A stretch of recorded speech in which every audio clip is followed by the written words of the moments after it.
आइए आइए हंटरगंज चतरा जोरी है जी, चलिए। ओए के मैया इलाका सैलेस हमर लभार होएगी अबरी टेम्पू चलावे लगलेगी। आगे हाँ आगे रॉडी तोरे चक्कर में तो टेम्पू चलावे लगलिए गे। वन हम के लिए छावड़ी, वन हम के लिए छावड़ी, टेम्पू ड्राइवर आगे।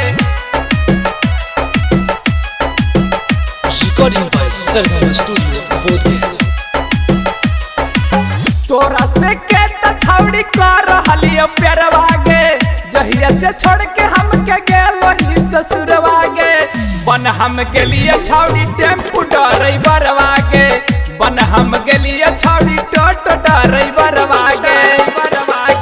जहिया से छोड़ के हम के गेलो ही ससुरवा गे, बन हम के लिए छावड़ी टोटो ड्राइवर गे।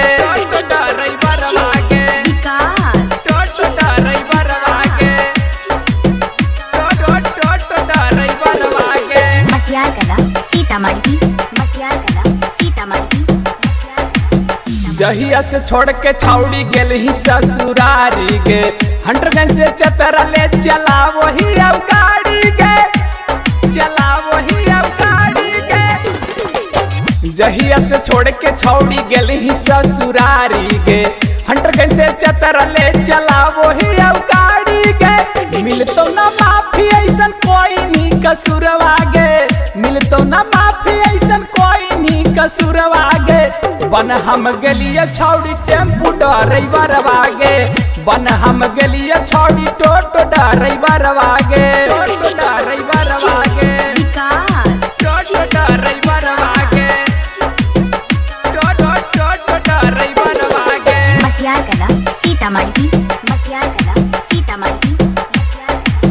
भले न मिलो छौड़ी एको गो सवारी गे, संझिया के खाली लेके आवो ही अब गाड़ी गे, खाली लेके आवो ही अब गाड़ी गे, गाड़ी गे। भले न मिलो छौड़ी एको गो सवारी गे, संझिया के खाली लेके आवो ही अब गाड़ी गे। शैलेश तूफानवा से भइनी जब से दूरवा गे, शैलेश तूफानवा से भइनी जब से दूरवा गे।